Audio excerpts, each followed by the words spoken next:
On this episode of the Kumite Lifestyle Podcast, we sit down with Christian Montes, a lifelong martial artist, instructor, and leader who has dedicated his life to teaching with purpose and intention.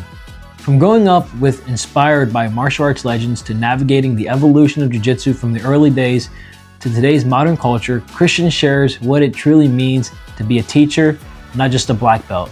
We dive deep into self-defense versus sport, why Jiu-Jitsu must be accessible to everyday people, and how the way we teach can either empower students or push them away. Christian breaks down the importance of communication, the power of positive reinforcement, and how small changes in coaching can completely transform confidence, culture, and community. We also talk about leadership, humility, building a school in the heart of New York City, and why connection always matters more than ego. If you're a martial artist, instructor, coach, or someone searching for purpose through discipline, this conversation will resonate with you. This is more than just Jiu-Jitsu. This is growth, mindset, and the Kumite lifestyle. What's up, everyone? Welcome back to another episode of the Kumite lifestyle. And today we're joined by Christian Montes, who is currently from New York or living in New York City and has a beautiful certified training center, Grace University CTC. So Christian, what's going on, man? Hey man, how are you? Pleasure to be here. Thank you for having me. Absolutely, yeah. And where we met, just so the viewers know, is through Mhm. Jiu-Jitsu, and we actually met Yeah. at one of the past ICPs, which is the instructor Mhm. certification program for Yeah. those practitioners in Jiu-Jitsu that choose the Grace University route and then that want to become instructors. So, hmm yeah. And actually before that, so my instructor Howard Steele knows you, and Yeah. I had he's Howard up a few times too. When I was first starting out, Howard was like very, it's like I haven't gotten a chance to reconnect with him too much. It's been difficult for me to get out to the ICPs. I'm going to change that in the coming year. But um, when I first started, I think he was able to do maybe two little classes and teach. And I was very, very impressed because I could tell that he had been using the SPF. I could tell he had a certain level of like comfort, not just with the material, but just with speaking in general. I mean, I've been teaching for most of my life, but I was very impressed by Howard and the way he was able to present the material, and it's just a certain genuineness that I really enjoyed. So yeah, that was really like a big pivotal moment when like, all right, I know this, I know SPF, and then I see Howard do it. I'm like, wow, maybe I can, even though I know it, maybe I can get better at it, you know? Knowing yeah. isn't always better, right? Yeah, absolutely. And for those watching, the SPF, so what Christian's referring to is a slice presentation formula, and that's our model of how we teach um, our students, hmm using the Grace University curriculum and how they want us to, deliver the message, because that's really what it is. It's a Yeah. conversation that makes sense to the everyday student, but more hmm importantly, the first day student. So when you talk about Howard's ability to communicate with the SPF, hmm it's interesting, right? So we know the SPF, for those that go through our certification, if you will, hmm or not our certification, but Grace University Yeah. certification. But there are levels to it. And Christian, I remember a while back, you were sitting in one of the private rooms at, I think it might have been one of the ICPs, and Yeah. there was a handful of black belts, Henry Heat on it or in there, and they're basically talking about why, you know, basically what was life like before, GU. And Yeah. Yeah. remember when, because you're sitting in the corner Mm. and you were talking about, and you gave a shout out to Howard Steele saying, Yeah. I brought this same thing. It was so impactful for me to really see how a slight change in approach it really can spread the message even further. And it's like little elements like we can sorry that you can hear New York City in the background, right? city life. um yeah where like for example like error correction strategy, not just the SPF but the whole methodology is very interesting to me. Like I try to embody it as much now, but it's really interesting because whenever I have people who want to help and they really genuinely want to help, say for example new students, like the idea of helping is like Henry says, they think helping is correcting as much as possible. And it's always struck me that, and we're getting a little bit away from the SPF, but it's the same spirit, how Yeah. it's really about like someone trying something new, especially something like jujitsu, is often even subconsciously trying to disqualify themselves from it. Like it's oh, it's not for me. It's not athletic enough. I'm not smart enough. And if someone gives them like 7 or 8 points of critique or correction, as kind-hearted as it may come off, all they're going to see is like, well, even more proof that I'm not cut out for it.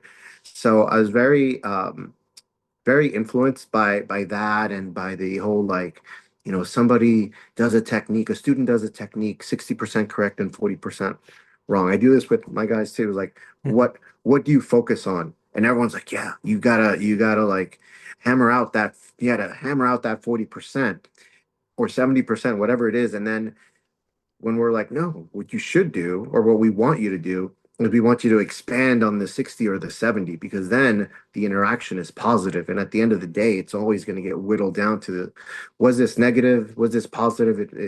You add to the self-talk that's happening without you realizing. And I think that's a very astute observation that the Gracies have made. And it's like one of the first, if not the first portion of their ICP video where they're like, we're not psychologists, we're not this, we're not that, but we have been teaching this for generations, and we feel we know the best way to be able to introduce it to the masses. So, Yeah. and Howard embodied that, and I was very, very impressed by that. Yeah, dude, that's awesome. And I love that breakdown that you gave, especially with your own students, even as Mm, instructors, right? Because I think the misconception is, and I mention this a lot on my podcast when I have other mm, martial artists on, you could see a black belt and think like, oh, they're a black belt. So obviously they're good teachers, or mm, just mm, because you have students doesn't mean you know how to teach.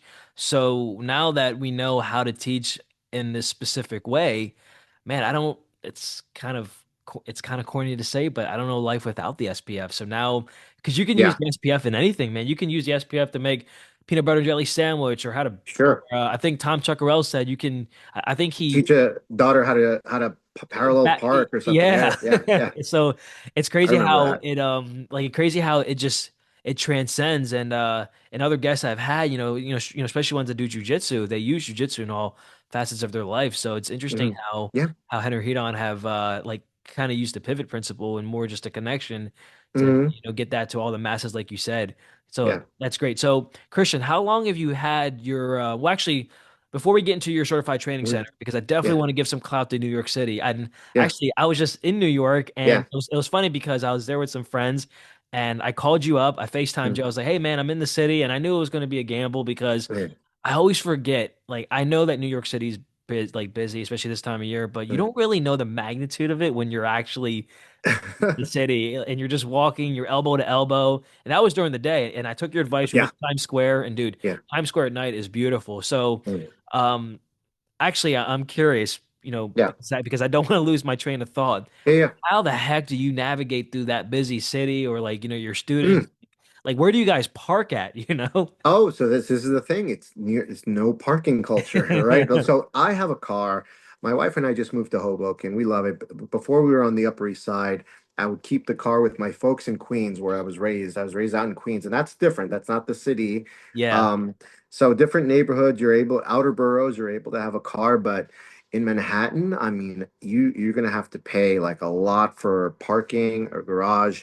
And I'll drive in from time to time. I drive in on the weekends. I don't trust the train schedule on a weekend, and I have to open up. So I'll give myself time and do that. But otherwise, this time of year between Thanksgiving and Christmas, I don't even bother driving in on the weekdays. Like it's certain days, it's going to be too much gridlock alert. It is. I'm just gonna get in a get into a bad place just thinking about it. Yeah, Um, yeah.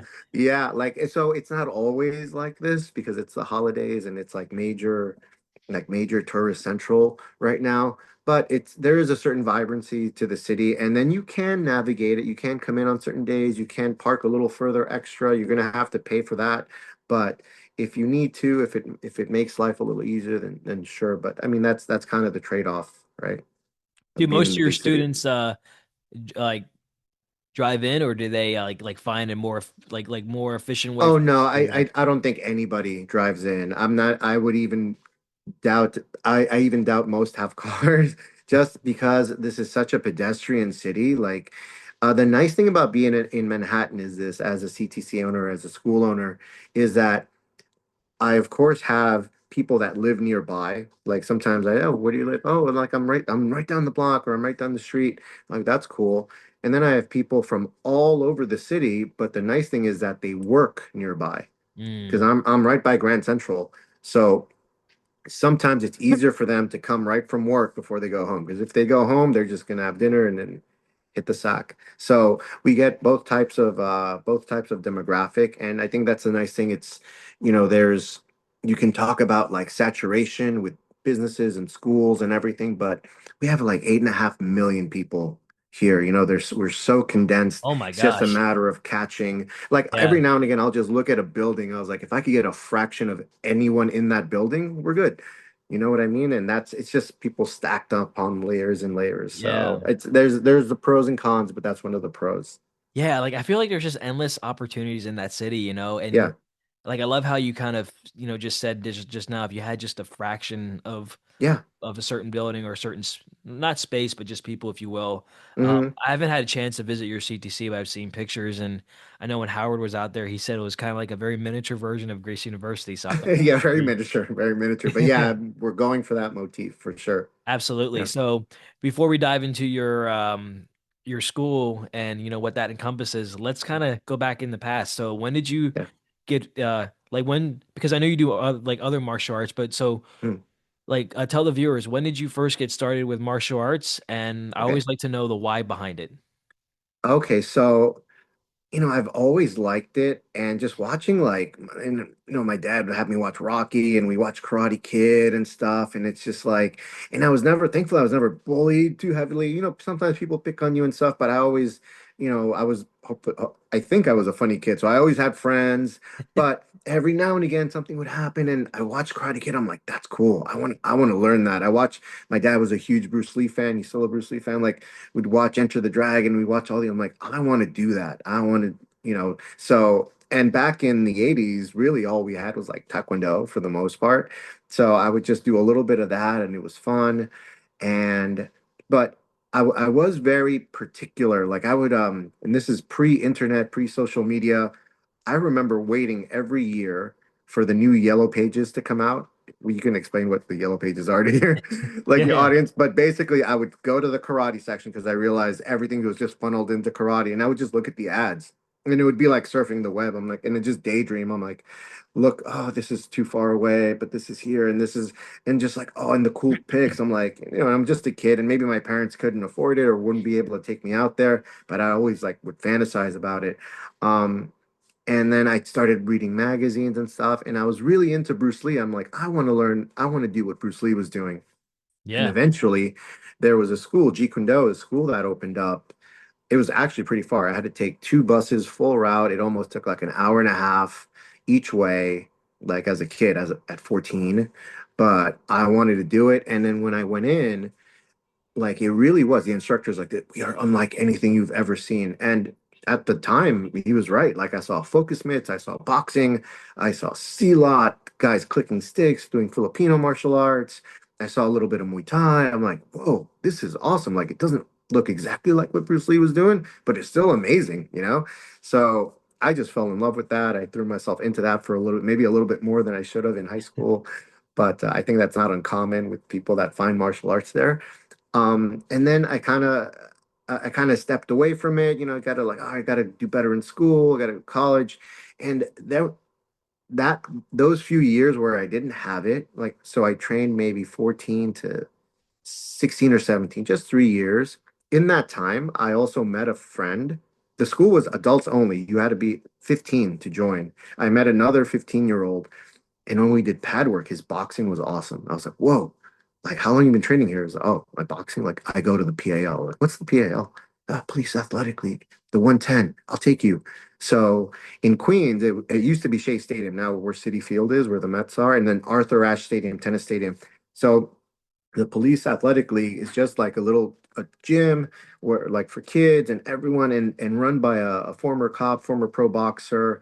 And it's not a martial arts school. It's like a Mickey's gym from Rocky sort of thing. And the difference is pretty stark, right? So they had people who fought amateur, who fought pro, and that was the first time I was ever around non-martial artists, like just like athletes, like combat athletes. And like, sure, I knew what boxing was and hitting pads from my martial arts school, but then to see these guys like in the wild, in like scenarios where like, hey, you ready to spar? Okay, good. And then you get your nose broken, and it was all right, kid, no worries. Boom, here's some ice, blah blah blah. Like that would never happen in a business. Like I asked how much it was to train here. The guy was like $1 money order and a $3 money order for the year. I was like, okay, can you read and write? I was like, yeah. He goes, sorry, I have to ask everyone. I'm like, okay, it's this type of place. All right, cool, no Yeah, worries. So and so it was very eye-opening, and I trained there for a little bit, and it was really it kind of made me mature and understand. So if I had any illusions of my martial art, and this is where I'll bring it back to jujitsu in a second. sure. I was 140 pounds, 14 years old, and you learn a little something, and you're still in the sort of the innocence of movie magic, and I'm doing what's in the movies. I just had to watch the light heavyweight or the middleweight spar. A guy who was only 20, 30 pounds heavier than me. I'm like, I could never beat this guy up. Like, oh my God, like these guys are so good.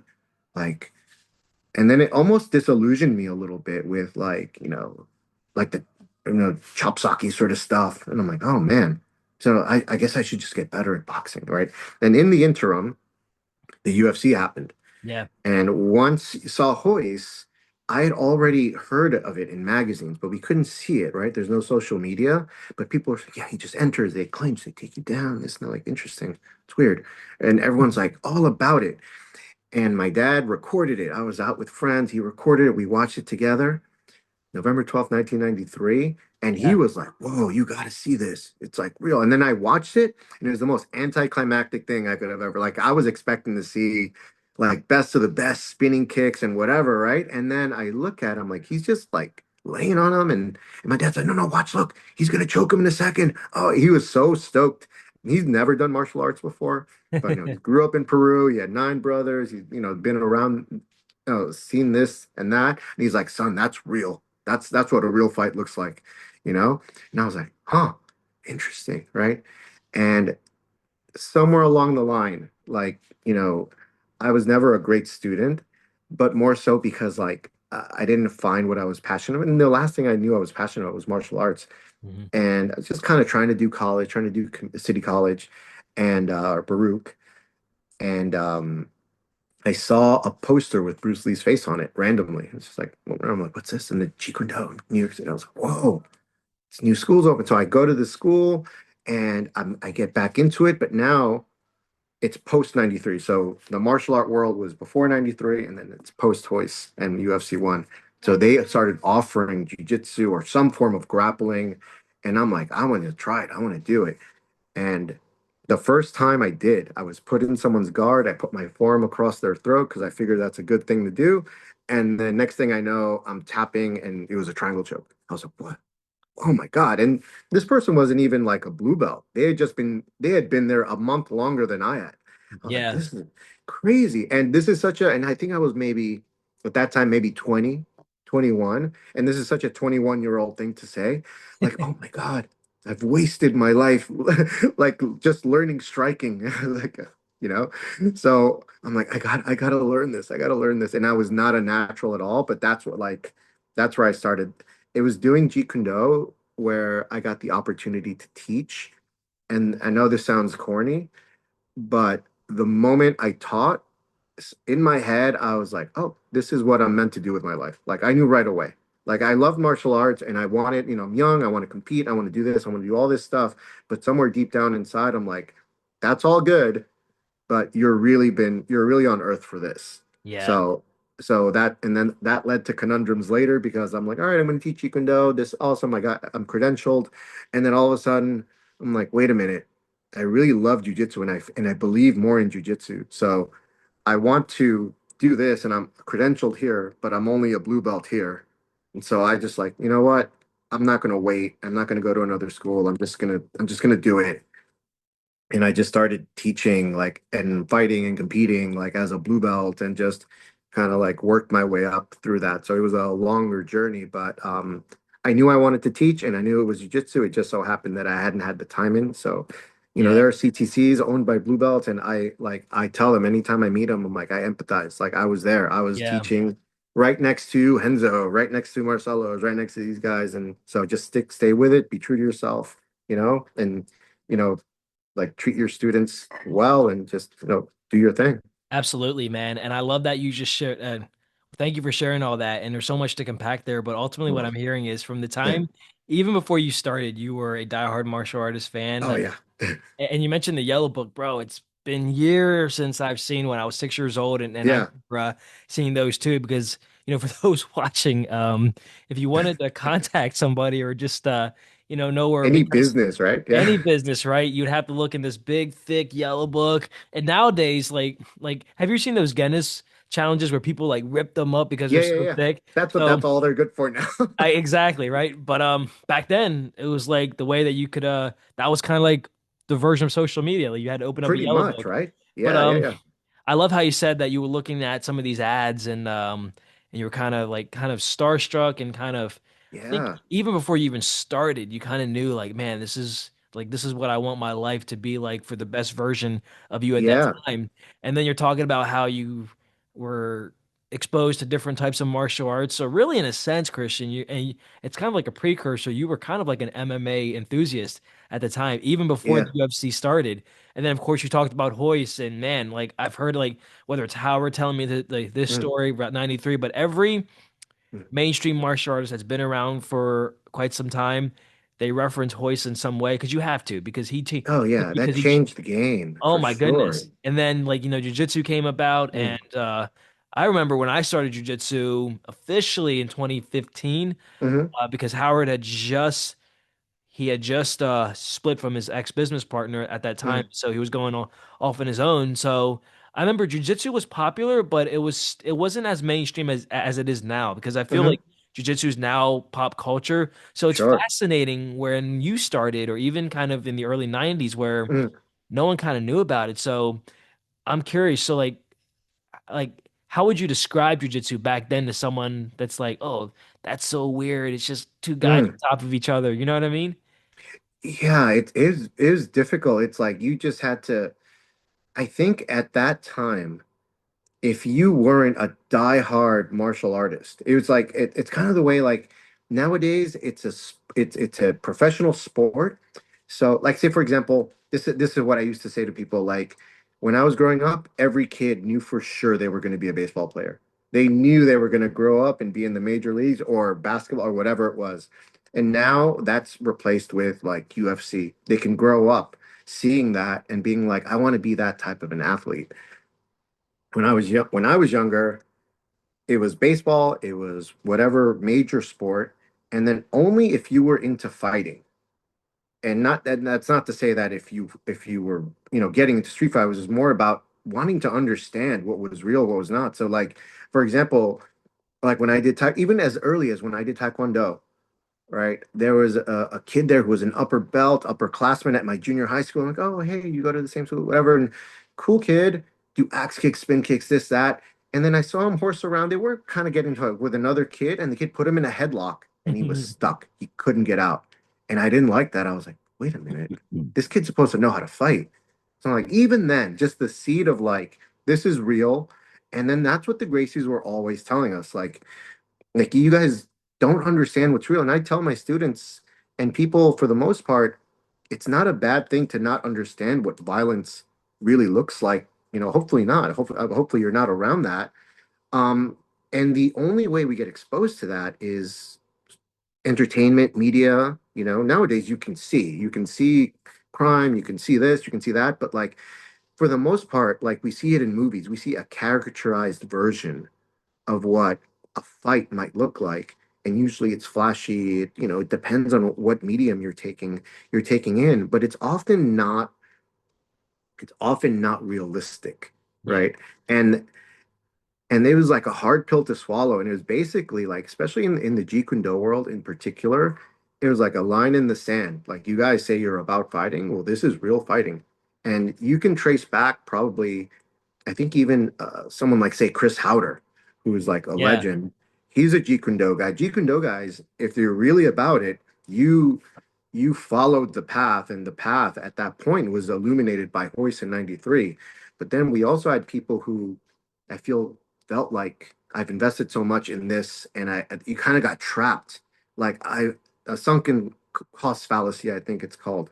Right? I've spent so many years doing this, almost in denial. It can't be something else. I could not have waited. Like I was ready to like, you know what? I don't care what came before. This is it. I'm gonna go for it, especially because I'm not good at it. Right. And my students love hearing that because I had a friend who we were learning grappling together who was a natural. Like he saw a swim drill, did it right away. I can remember our Brazilian coach. This guy would come in once a week at our school. Yeah. Boom. Shout out Marco Santos, Higan Machado black belt, old school. Um, Showed an elbow escape. Could not for the life of me get it. He got it right away. And I'm like, oh, what's happening? I don't know where, but I just kept coming, kept showing up, kept trying. But yeah, it was just very difficult to really like explain it to people unless they had some framework. And most of the time it was already martial artists. And they had to, if they had done a combat sport, it was a little easier to sell. If they were doing something a little bit more traditional where they weren't, it's like it's almost natural. You take away the parameters and the rules, two aggressive bodies will come together, and then people kind of know, right? Then it seems, oh, that's a no-brainer. Of course they're going to end up on the ground. Of course they're going to wrestle. Like think of the huge debt every wrestler, not just wrestlers, judo players, sambo, everybody non-jujitsu who likes to clown on jujitsu now. Like Hoist gave these people a way to make a living and Yeah. legitimized wrestling. When I was a kid, wrestling, oh yeah, you wear a singlet, blah blah blah. I've even met wrestlers who didn't think they knew how to fight because they didn't know this stuff or that stuff or whatever, or death touches. But turns out, hey, this is like the world's most ancient form Yeah. of combat, right? I Yep. had a friend who blew my mind. I would say that to people, and he's like, it's not just that, but like it's wrestling is older than humans. Yeah. Animals wrestle. I was like, whoa, blew my mind right back. You Yeah. know? It's natural, you know, Yeah, exactly. because, as humans, we are physical in that sense, and it kind of relates to when you look at animals as well. Dude, that's awesome that you were mentioning how, for jujitsu, Mm. because for us, we know the impact of jujitsu, but Yeah. I was talking to Zach Cunningham as well, and he was saying like even sometimes where he's at, it can be hard to really explain the benefits of why jujitsu is so important. But I Mm. think for him, he was saying, yeah, just come in, just try, and just basically Hmm. see for yourself. So it's almost like it's permission to try this. And you said something about how wrestlers, because I've had wrestlers on the podcast, and Mm. naturally, like because I wrestled too, and Yeah. I've been exposed to that.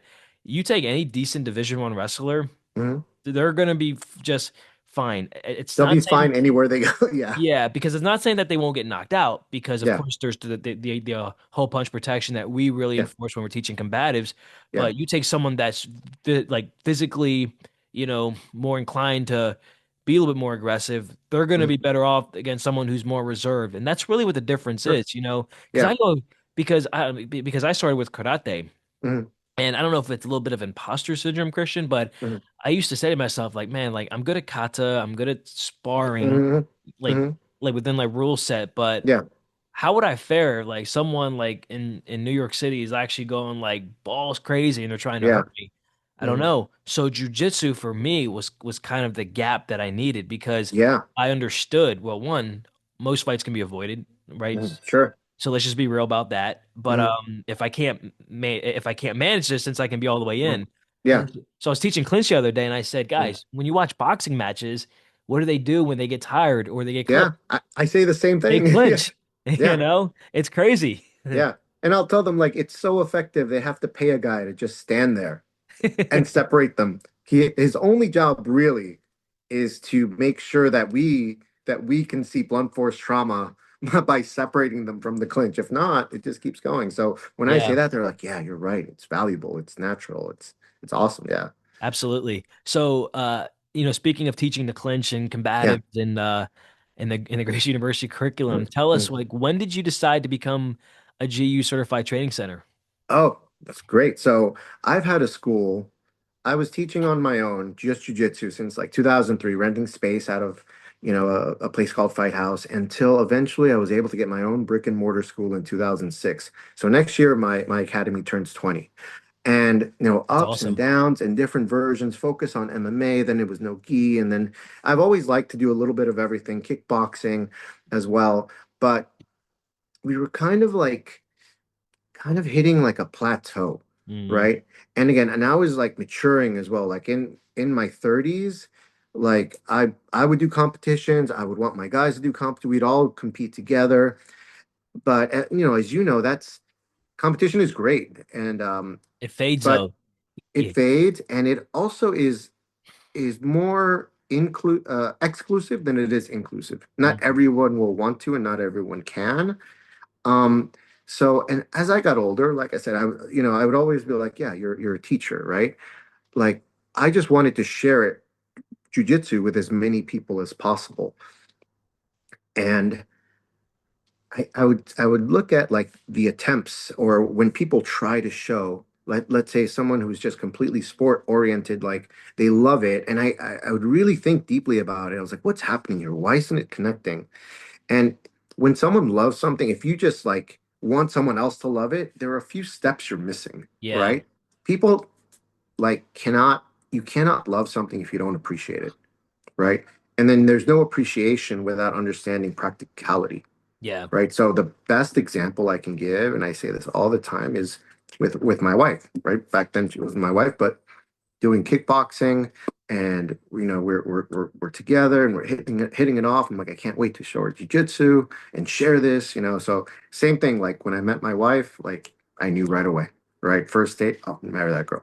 So so it's one of those things. And we would do kickboxing on the side. She'd look at jiu-jitsu and she'd be like, ugh, I would never I would never do that. And I was like, oh, heart breaks. And then immediately, I don't know what possessed me, but just this whole practicality thing, I was like, all right, fair enough. I'd see it through her eyes. Like, yeah, sure. Why would anyone want to do that? But God forbid, you're a woman, some guy gets on top of you. Don't you want to know what to do? Yeah. She's like, of course. So she went from, ugh, not me, to of course. And then, all right, cool. So show her wrist release, right? At the end of every kickboxing lesson, 5 minutes of basic jujitsu, trap and roll, hook sweep. Every time I showed her one of those, she was like, that's so cool. Yeah. So it went from ooh to of course, that's so cool. And I'm like, this is it. No, this is it. You have to appreciate it. It has to be practical so you can appreciate it. And maybe if it's meant to be, then there's the love for it, right? So I'm like, wow, that's awesome. So I was like, self-defense is the way. And sport jujitsu at a certain point, it evolves and kind of, I think, streamlines in a way where it gets a little bit further and further away from an actual fight. One of the differences in the 90s is you only did jujitsu because you were getting ready to fight. I Mm, wanted to do Valley Tudo. I wanted to do MMA. I fought between 2001 and 2006 before the term MMA was a thing. So it's just one of those things to test yourself. And any jujitsu you learned was meant for that format. And then as IBJJF grew, as ADCC came into the picture, then the sport itself starts to become something a little bit more removed from what you would use in a real fight. So essentially, I think I've always wanted to keep it. To be a martial artist, right?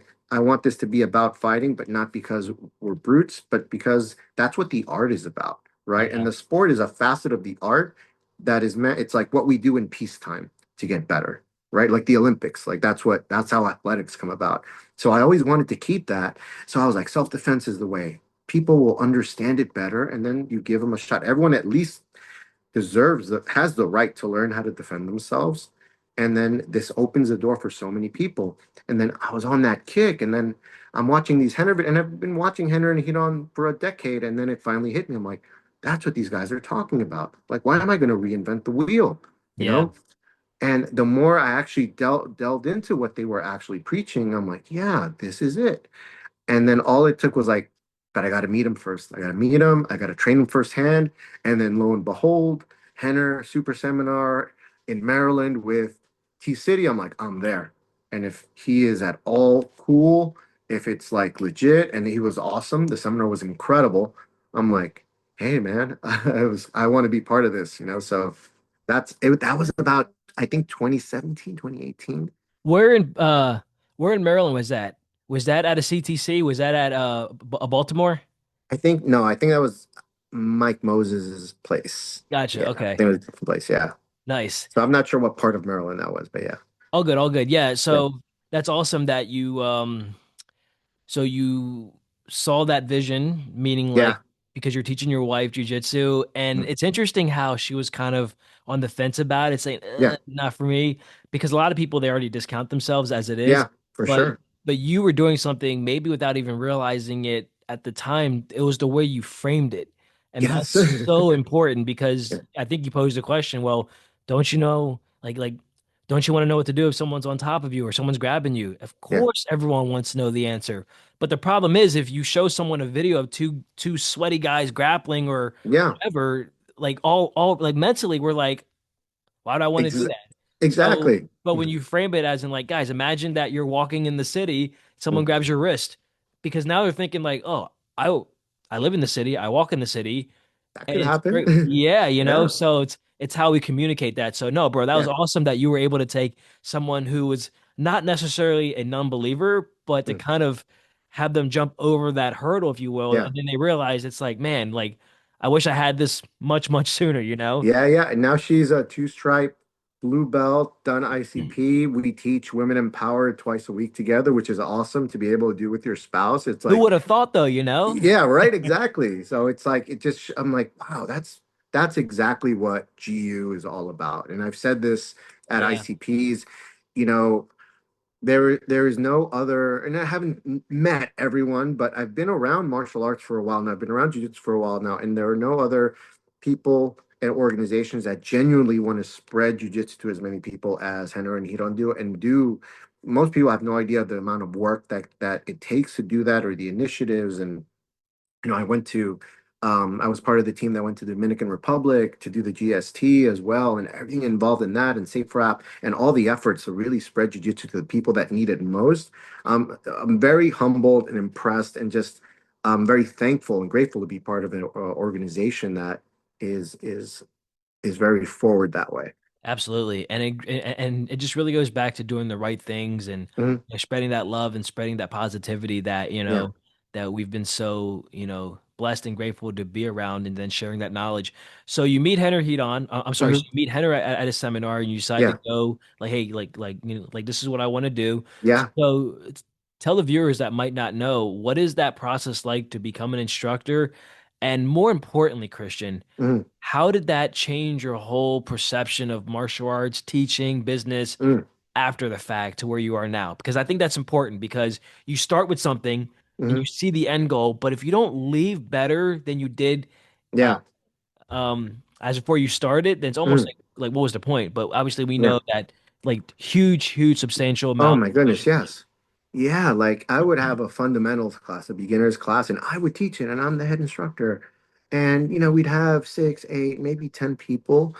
And after we implemented the systems, it was like, our class is 15, 20 people, 20 plus on the regular now, right? And it's just there's more people involved, all different types of demographics, more ladies, everybody.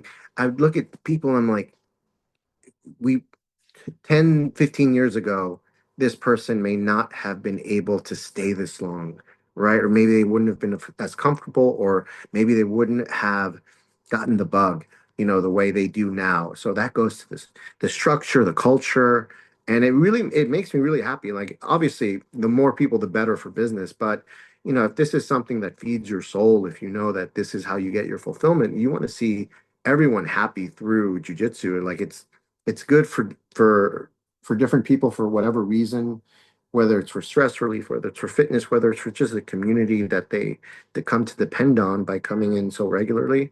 You can always be proud that you're a part of that, and nurture that. So that's been the biggest difference. We were always a great school, I felt, but this was the missing ingredient, just that organization, that structure, and just understanding how to do these little things. I always felt like they made you jump through hoops to be an instructor. And I was already a black belt, but I was always like, they want me to do this, they want me to film that, then I'm gonna do it.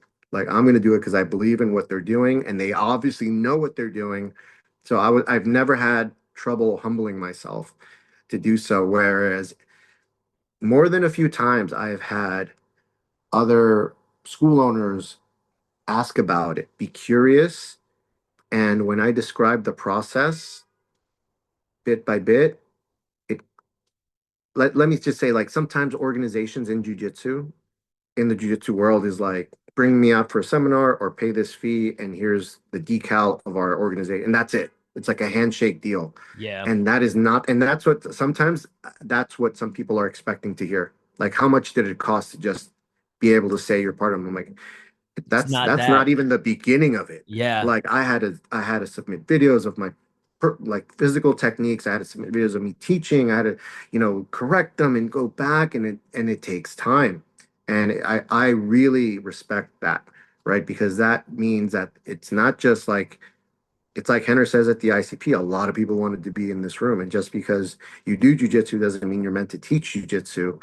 So I think it's a great sort of, it's a great process. It's a great sort of, what's a crucible to go through, because once you go through that, you can't ever see, like, your students, you can't ever see jujitsu the same way. It's like, it's almost like it opens you up to be able to share it in the best way possible. Yeah, dude, I love that like the way you talked about how other affiliations or Mm, other like networks, mm, because everyone has their own assumptions on anything in life. That's just the mm, way we're wired, right? So we mm. we project, we project, and then a lot of times we base our information not even firsthand experience, but No, we it's all really hearsay for the most part. yeah, and Yeah, like right. um because like Henry Hedon and just Grace University in general, right? Mm, They've you know, like you've seen the flack that they get online, yeah. but the one thing I will say about them Mm, is again, I don't know them personally, but mm, obviously professionally, if you will, but mm, they just keep going. They yeah. don't let anything stop them. And man, Mm, that is to be so commended because in a world where everyone wants to be keyboard warriors and they want to say yeah. all this stuff, they're just like, okay. And I remember one time, like Howard was sharing a story. Mm, It might have been right when he first joined the organization, maybe like 2017, mm, 2016. So don't quote me on that, but mm, basically there was something that was said online, mm, maybe it was on a Reddit or mm, Facebook, but mm, someone said something, and then Howard was telling the class, and he told me he was mm, like, "Man, mm, like I felt so offended, mm, and I wanted to defend them." So then mm. he like, I guess he texted Henner or Heat on, or maybe Yeah. both of them, and was just like, "Hey, did you see what someone said?" And Mm, basically, to paraphrase, Howard was going to be like, "Yeah, like I wanted to like back you guys up." And yeah. Ender was just like, bro, it's okay. You don't have to. Like, Mm, because we basically know like our worth. We know what we're doing is right. And yeah. like, Exactly. and I thought that was powerful, especially as leaders. And I think we need more of that in this world. And Oh yeah. obviously no one's perfect. I mean, Yeah. obviously like we all make our own mistakes. Sure. I think when I heard that, I'm thinking, yeah, like I can get behind that, Yeah. Yeah. Me I too. think that Me was too. I pretty really, cool. I appreciate that as well. Yeah. They keep their eye on the prize, and they only acknowledge that which is worth acknowledging. Yep, Mhm, absolutely. And mhm. and hopefully that, for us, it shows when we teach, to our students, Yeah. because we never know why students come through our door, but we hope that Yeah. when they leave 1% better. Sure. And Yeah. and the hardest part for those watching, if you're ever on the fence of learning jujitsu, so whether you're in the city and you want to check out Christian's amazing CTC, or if you're anywhere in the world where there is just jujitsu in general or just Mm, sports or activities, the hardest part isn't even the physical activity. The hardest part is just walking through those doors for the very yeah. first time. Yeah. Yeah. And as instructors, we forget that because we know, Mm, like, oh, like we walk in, we put on our pajamas, as they say, and then mm, like, we're ready to, bang out this day where, when a brand new student comes in, I have to remind myself, like, man, what was it like for me a long time ago when I strapped up, whether it was karate or jujitsu, but mm. I give so much credit to anyone who has Yeah. the courage to walk in through the doors. And even when people compete, because I've had people say, like, oh, like, I sucked at competing or any sport. Bro, you were out there Mm, doing it. yeah. So like even if like mess up on a technique or you don't get it, whether we're teaching an amazing class or even Mm, as instructors, we might teach lesson 3 and to us it might feel like the worst version that we taught, but that hmm. could have been someone's best class. Yeah. Yeah. Exactly. Exactly. I just think it's amazing how like, we just like I think we got to give ourselves more credit as instructors and it's just as human beings and not comparing ourselves because so you Yeah. mentioned earlier like how Henzo's school is right up the Yeah. of the street, and I actually took a picture in front of it. Yeah. And I was thinking to myself, like, I was like, man, I knew Henzo's school was in New York. I didn't realize Yeah. how close it was to you. And Yeah. anyone starting off could be intimidated. I'm intimidated by that. But you just, like Mm. you said earlier, you just kept going and you didn't care about, Yeah. the background noise. Yeah. Well, it's really like it was one of those things where when I was coming up, like they were my literally they were the opponents. Like I was the underdog. I was the meat. Like Yeah. like whoever like whoever was fighting for Henzo at the time, they would be the guy. I would be the guy fighting them. Mm. So it always felt weird. I have nothing against Henzo. Some of my best friends are Henzo Gracie black belts. Some of my best former students, and even that like and this maybe speaks to that circumstance where being a purple belt and I'm only 5'7", 160. I've got monsters who are 6'1", 6'2", and they've wrestled and and I can only take them so far, and they want to be in a room full of guys their intensity and their and black belts as well. So I'm like, no hard feelings, man. Yeah. It's like I'm like a grade school or high school principal, and they got to go off to college, and like it's all good. And that's one thing I'm really proud of in those circumstances. I never took it personal.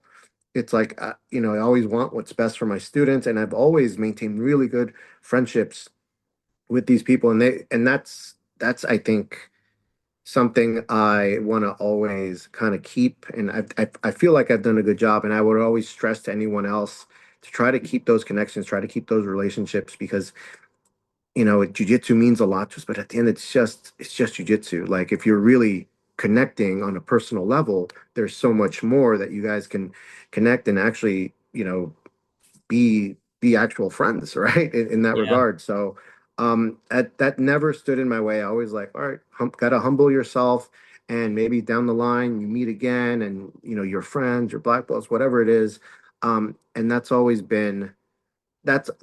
something you kind of it was a hard pill to swallow at first, but like it's just reality. I'm not this name, and I'm not a world-class black belt, but I know what I am, and I feel like I'm a very good teacher. And if you want to learn from the ground up, and if you want personalized attention, and like you can always come to me. And if you want to go, if you want something I can't provide, then I'm more than happy to point you in the right direction.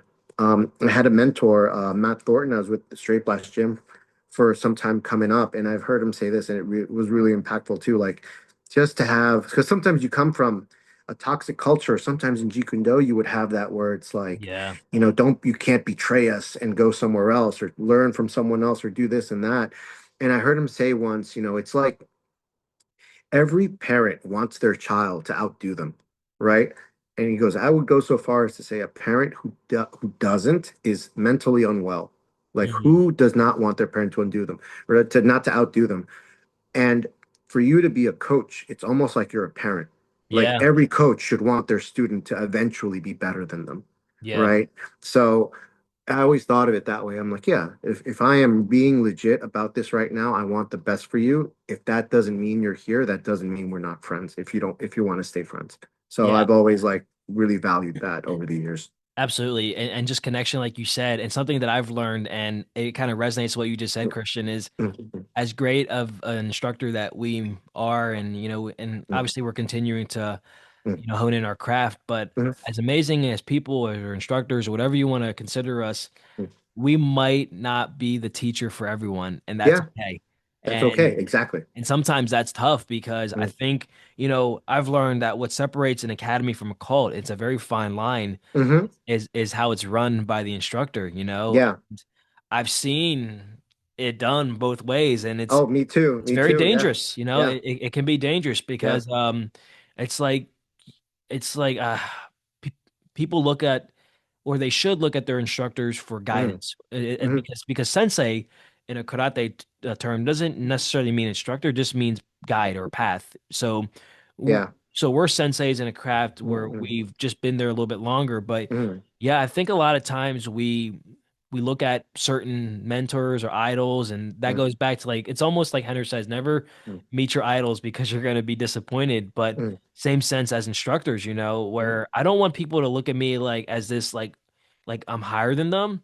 Yeah. I'm equal to you, but I just happen to have a skill set that you don't have right now.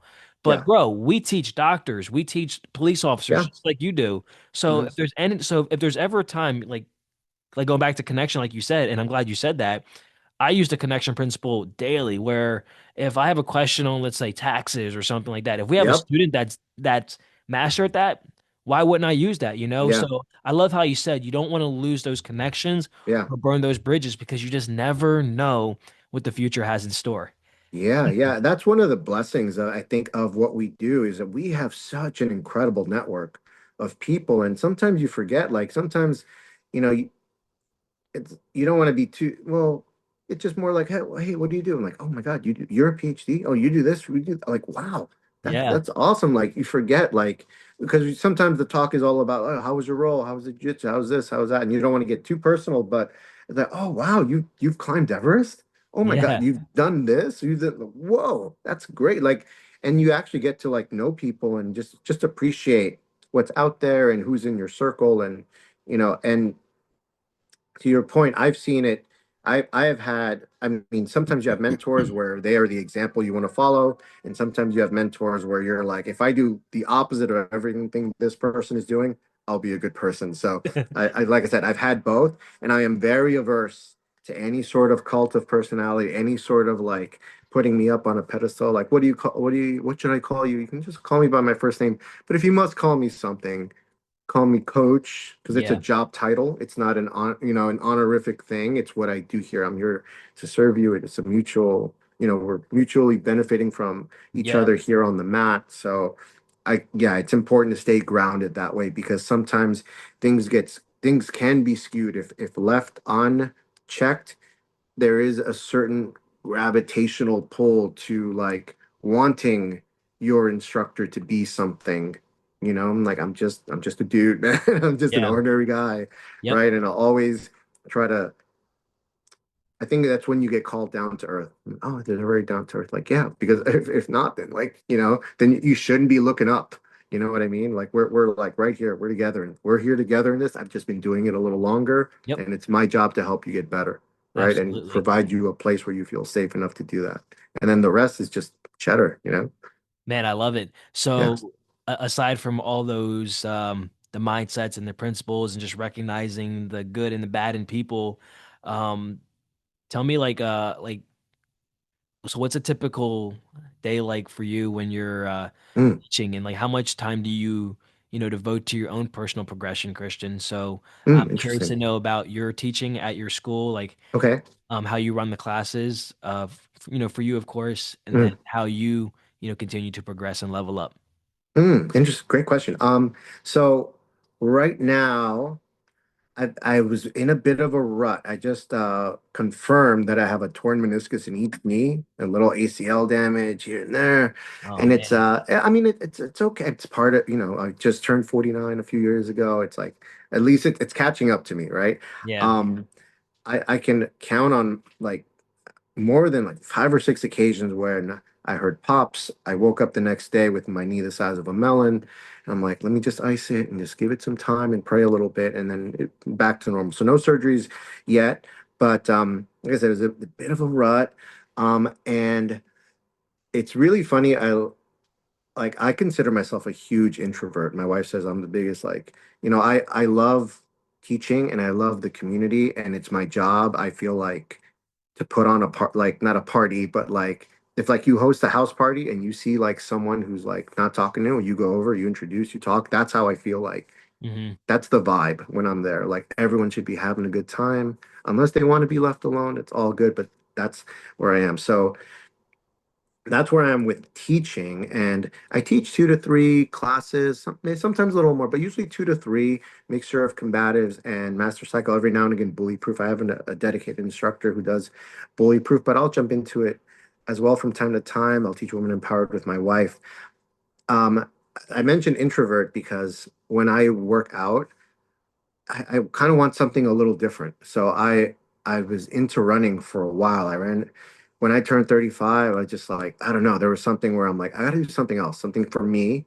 And I just became running. So I did a few marathons, I did a few ultras, and I wanted to run a marathon in each state, and then I ran out of money.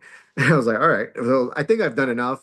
but I've always kind of liked it, and I wanted to do the Jersey City Marathon earlier this year, and I started running double digits consecutive days, and my knees were just starting to hurt where they never did before.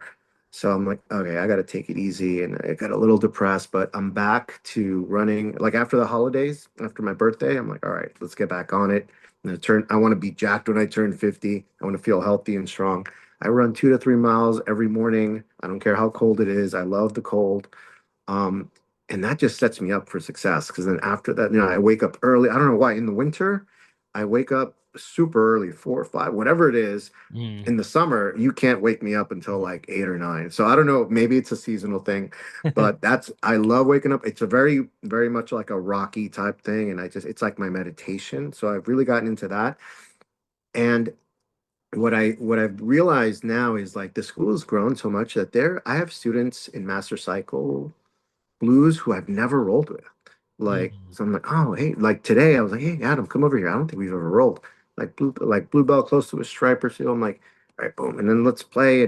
And very few of my rolls are like competitive. I'll start from a bad position and work around. It's really I have to thank Hiron in particular for that, but I know it's the whole GU philosophy. But if you've ever competed in jujitsu, you live and die by the guard pass. It's like all jujitsu is funneled down. All competitive jujitsu can be funneled down to guard passing or now leg locks with no gi. Hmm. But really, like that's kind of what it's all about, right? And but then what Henner and Hedon have done with this way to look at rolling is kind of opened up the chessboard, Yeah. where I'm like, I'm not feeling it with like I can't do a knee cut. I can't bring my heel to my butt fully. I can't use hooks or elevators, but I can do other stuff.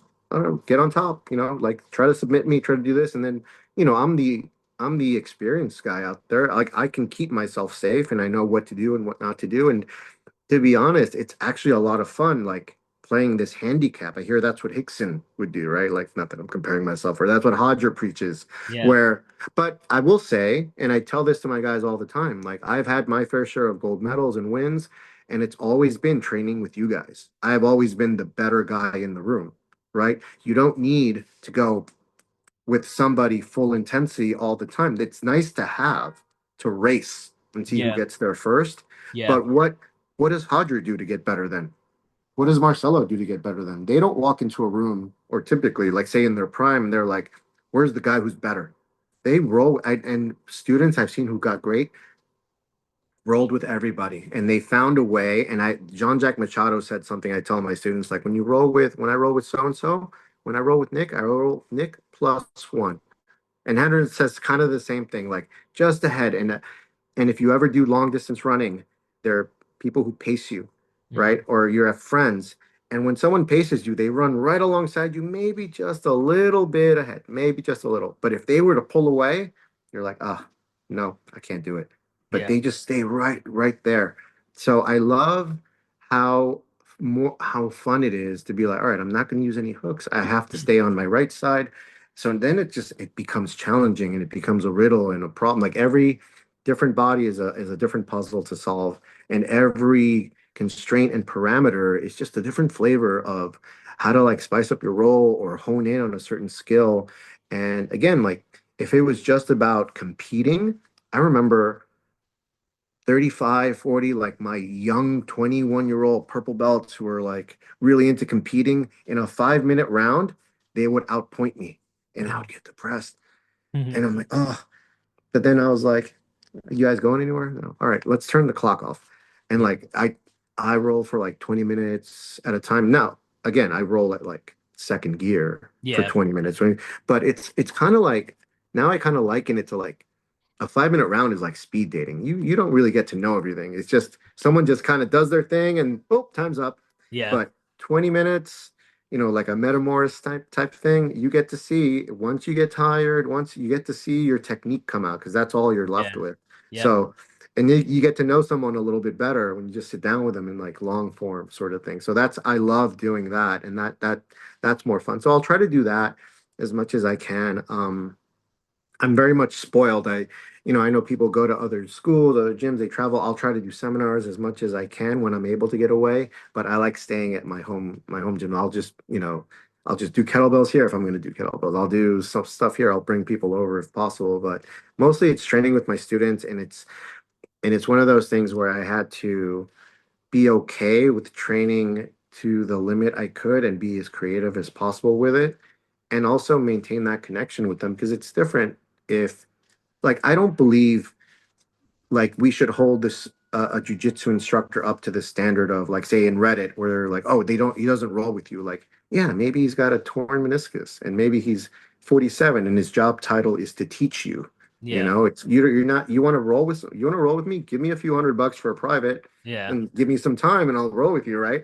But it's like boxing coaches aren't held up to that standard. Like Yeah. I bet Angelo Dundee could not have beaten up Muhammad Ali or Mike Tyson. Yeah. He's still the coach and he's still a certain amount of respect because of what he brings. I don't know why in jujitsu, and that's I think the same with every combat sport. You don't expect the coach to be better than you, and you don't expect him to be your training partner. Now, I'm not saying there's not a time and a place for that, but when you're there and someone's there to teach you and coach you, they're two separate things. It's not necessarily about, and look at Danaher. I've heard John Danaher with his hip surgeries and this and that very rarely will roll and Mhm. use someone as a proxy, but you're there for the mind, for the environment, for the drilling. That said, if you know you're healthy enough to do it, for me, I wanted the challenge of getting on there in a safe way that allowed me to connect and kind of reignite my love for also jumping on the mat with everyone at the same time. Yeah, absolutely, man. And I Mm, love that just that mindset you're talking about how like just now how like instructors or like students will wonder like mm, hey like my instructor doesn't roll, but it got me thinking like yeah, I'm a huge college wrestling fan and I mm, follow a lot of the interestingly enough, Christian, I don't. yeah, So there's wrestlers that I'll follow like on yeah, Instagram, but I love mm, the coaching mindset. So like I like yeah, kind of following the coaches, whether it's the head yeah, yeah, coach or assistant. But yeah, hmm I think you're right. I've very rarely like I like because I remember being in high school and never had this notion of wanting to go with the coach because yeah, because they're there to lead. So I think mm, jujitsu is just different because it is so physical and and maybe it's just curiosity. It's like, is my yeah, instructor really good? But at the same time, like a wrestler could be like, is my coach really good too? yeah. So like, I don't know, like I can't explain Maybe that either. maybe it's the and this maybe goes to like the early jujitsu. Like it's like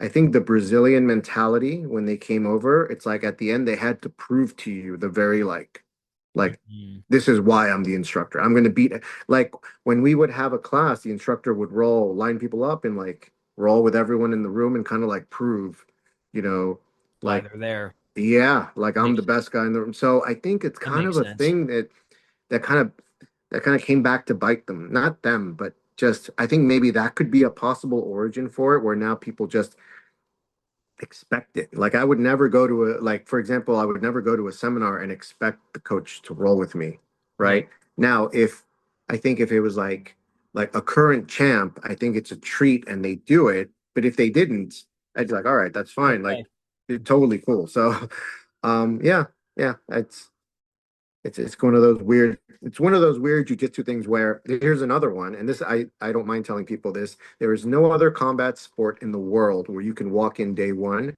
and feel entitled to spar. Yeah. Where like you say, oh well, I go to this place and they let me. No way. No boxing, no judo, no wrestling. You can check me if I'm incorrect. Mhm. No sambo, no way. But in jujitsu, for some reason, like, what do you mean I can't roll? I'm like, bro, like you don't know anything yet. Like Howard, Yeah. like what two white belts do together isn't Yeah. jujitsu, you Yeah. know? It just doesn't make sense. It's Yeah. it's interesting. Man, Christian, this has been a lot of fun, and I really like appreciate you really kind of opening the mindset and just sharing your passion, but kind of things from your perspective, whether it's from a business sense, training, and even your early days when you were, looking through the yellow book. I think that's an Yeah. amazing analogy. Yeah. So, hopefully for the older viewers and anyone watching that can kind of make that Yeah. connection there. Yeah.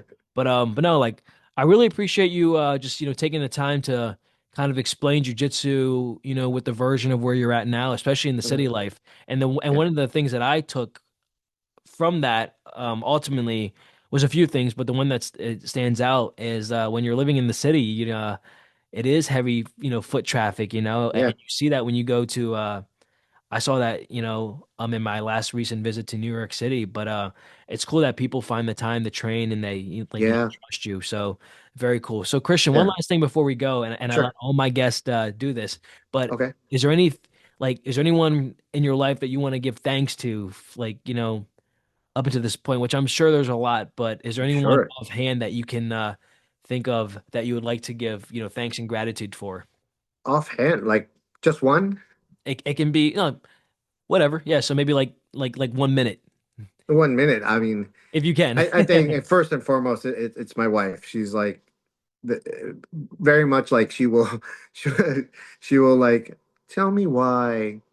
Tell me why you love me. One of those things. I'm like, babe, come on. But Yeah. it's like it really came along at a time in my life where I'm like, all right, I got it all figured out. This is what it's gonna be, and all right, I'm happy with that. And then it's almost like I was kind of satisfied with life, but it just it's like I knew from the very first moment. And it's funny that it's so intermixed with this passion, and it's about like more chapters in your life. Um, and it really helped me kind of put in perspective that I'm not done. Like, all right, well, I found my passion early, great, good. But like, all right, now I'm gonna potentially be a family man, and no, this has to succeed. We got to do it. We got to. It's like it's a constant like leveling up. It's like there's more to go. Um, yeah, so she inspires me, and she supports me. She's part of what I do, and I'll admit she's funnier than me, which it's she always like wants to admit. But Yeah, yeah, it's yeah, definitely my wife. Like Laura's the best, and it's like hands down. Yeah, that's awesome, man. Yeah. And again, yeah. thank you so much for giving us your time, Christian. This was a lot of fun. And Thank you. then, oh, also, where can people find you on social media or if they want to get in touch with you, whether it's you personally or your school? Mm. Okay. Yeah. So on Instagram, I'm Christian Montes 76, and my school is Ronin RONIN Athletics, and you'll see the CTC New York City on there as well. So you guys, yeah, just send me a message. On the Ronin one, I don't know if this is the same with you guys, but everything is a wholesaler. It's always a wholesaler or some Yeah. sort of marketing scam. So if you want to reach me directly, just hit me up at the Christian Montes at 76. Sounds great, Christian. Yeah. And man, and again, it was an honor to have you on. Thank you so much for being on Thank the you. The honor Kumite was all mine. I Lifestyle appreciate it. podcast. And we hope that you enjoy the rest of your day, bro. Thank you. Take care.